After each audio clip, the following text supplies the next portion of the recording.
যখন উমরাকারী ব্যক্তি লাব্বাইক বলে তালবিয়া পাঠ করে সে বের হবে, কাবাগরের দিকে চলে যাবে। কাবাগর পর্যন্ত চলে যাওয়ার পরে তখন তাকে অজু করে নিতে হবে। সে অজু করে সে আল্লাহর ঘরের দিকে প্রবেশ করতে হবে। আল্লাহর ঘরের দিকে প্রবেশ করে তাকে হাজরে আসওয়াতের কাছে চলে যেতে হবে। কোথায় চলে যেতে হবে? হাজরে আসওয়াত। হাজরে আসওয়াত কোন জায়গায়? হাজরে আসওয়াত হচ্ছে বাইতুল্লাহ কাবা শরীফের দক্ষিণ পূর্ব কোণের দিকে। দক্ষিণ পূর্ব কোণে হচ্ছে কি হাজরে আসওয়াত। হাজরে আসওয়াতের কাছ থেকে তাওয়াফ শুরু করে দেবে। হাজরে আসওয়াত থেকে প্রথম দিক থেকে ডান দিক থেকে এইভাবে তাওয়াফ শুরু করবে।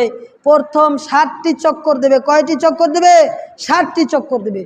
প্রথম 3টি চক্কর তিনবার ঘুরবে।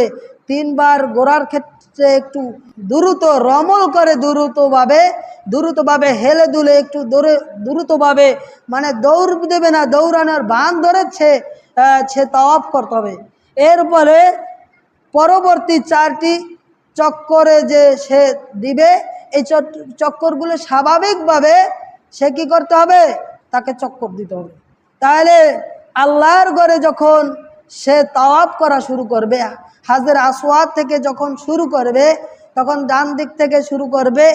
এই ক্ষেত্রে যখন আল্লাহর ঘরের রুকনে ইয়ামানি পর্যন্ত পৌঁছবে, রুকনে ইয়ামানি যখন পর্যন্ত পৌঁছবে, রুকনে ইয়ামানি হচ্ছে কাবা ঘরের পশ্চিম এবং দক্ষিণ কোণে। দক্ষিণ এবং পশ্চিম কোণে হচ্ছে কি রুকনে ইয়ামানি। রুকনে ইয়ামানির কাছে যখন পৌঁছবে তখন হাজি ব্যক্তি রুকনে ইয়ামানির দিকে এরকম হাত স্পর্শ করবে এবং আল্লাহর কাছে দোয়া করবে। যখন সে চলে যাবে ওইখান থেকে, রুকনে ইয়ামানি থেকে চলে গিয়ে যখন হাজরে আসওয়াত এবং রুকনে ইয়ামানির মাঝামাঝি জায়গায় যখন আসবে তখন একটা দোয়া পড়বে। আপনি আমি সবাই জানি, রব্বানা আতিনা ফিদ দুনিয়া হাসানাতা ওয়া ফিল আখিরাতি হাসানাতা ওয়া কিনা আযাবান্নার।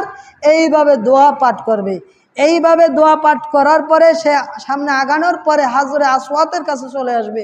হাজরে আসওয়াতের কাছে চলে আসার পরে স্পর্শ করে সে আল্লাহর কাছে দোয়া করবে। এই ক্ষেত্রে মাসালা হচ্ছে হাজরে আসওয়াতের কাছে যখন পৌঁছবে তখন বিসমিল্লাহ আল্লাহু আকবার বলবে। আল্লাহু আকবার বলার পরে সে স্পর্শ করবে এবং দোয়া করবে। পরবর্তীতে সে এরকম প্রত্যেকবার চক্কর দেওয়ার পরে যখন হাজরে আসওয়াতের কাছে চলে আসবে তখন সে আল্লাহু আকবার বলবে। প্রত্যেকবার আল্লাহু আকবার বলবে। পরবর্তীতে যখন তার 60টি চক্কর দেওয়া শেষ হবে তখন সে কি করবে? সে মাকামে ইব্রাহিমের কাছে চলে যাবে। মাকামে ইব্রাহিমের কাছে যাওয়ার পরে যদি সম্ভব হয় ওইখানে 2 রাকাত নামাজ আদায় করবে। যদি সম্ভব না হয় অন্য জায়গায় 2 রাকাত নামাজ আদায় করে নেবে। 2 রাকাত নামাজ আদায় করে নেবে। মাকামে ইব্রাহিমের কাছে যখন চলে যাবে তখন একটি আয়াত তেলাওয়াত করতে পারে চাইলে, সেটা হচ্ছে ওয়াত্তাখিযু মিন মাকামি ইব্রাহিমা মুসাল্লান। এইভাবে পড়তে পারে। এমনিভাবে যখন আপনার মাকামে ইব্রাহিমে নামাজ আদায় করে নিবে, যদি সম্ভব হয় নামাজ আদায় করে নিবে। আদায় করে নেওয়ার পরে সেখান থেকে চলে যাবে সাফা মারওয়ার দিকে। সাফা মারওয়ার দিকে যখন চলে যাবে তখন একটি আয়াত তেলাওয়াত করবে যদি সম্ভব হয়, ইন্নাস সাফা ওয়াল মারওয়াতা মিন শাআইরিল্লাহ। যখন সাফা মারওয়ার দিকে চলে যাবে, সাফা মারওয়াতে যাওয়ার পরে যখন সাফা পাহাড়ের দিকে উঠবে তখন আল্লাহু আকবার বলবে। কারণ হাদিসের বর্ণনা বলেছে উপরের দিকে উঠতে গেলে আল্লাহু আকবার বলতে হয়, নিচের দিকে নামতে হলে বলতে হয় কি সুবহানাল্লাহ। তাহলে উপরের দিকে যখন সাফা পাহাড়ের দিকে উঠবে তখন আল্লাহু আকবার বলবে। সাফা পাহাড়ে ওঠার পরে তাকে একটা দোয়া পড়তে হবে। সে দোয়াটা কাবার দিকে ফিরে লা ইলাহা ইল্লাল্লাহু ওয়াহদাহু লা শারীকা লাহু লাহুল মুলকু ওয়া লাহুল হামদু ওয়া হুয়া আলা কুল্লি শাইইন কাদির। এইভাবে কাবার দিকে ফিরে 2 হাত উত্তোলন করে দোয়া করবে। দোয়া করার পরে ওইখান থেকে সাফা পাহাড় থেকে মারওয়া পাহাড়ের দিকে চলে যাবে। আবার মারওয়া পাহাড় থেকে সাফা পাহাড়ে চলে আসবে। এইভাবে 60টি চক্কর দিতে হবে। 60টি চক্কর দেওয়ার পরে তাকে কি করতে হবে? তারপরে সেখান থেকে চলে যাওয়ার পরে মাথা মুন্ডন করতে হবে। মাথা মুন্ডন করে হালাল হয়ে যেতে হবে। এইভাবেই হচ্ছে হজ্জের প্রথমে যে উমরা করতে হয় উমরা করার নিয়ম। অন্যান্য মাসেও হজের মাস ছাড়া অন্যান্য মাসেও যদি কেউ উমরা করেন, এইভাবে উমরা করা জায়েজ আছে, কোনো অসুবিধা নাই।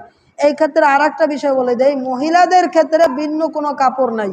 মহিলাদের ক্ষেত্রে ভিন্ন কোনো কাপড় পরিধান করা দরকার হবে না।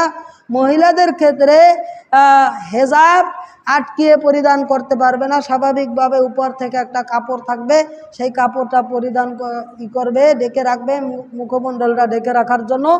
আর মহিলাদের জন্য স্বাভাবিকভাবে চক্কর দিতে হবে। এইটা হচ্ছে হজ্জের নিয়ম।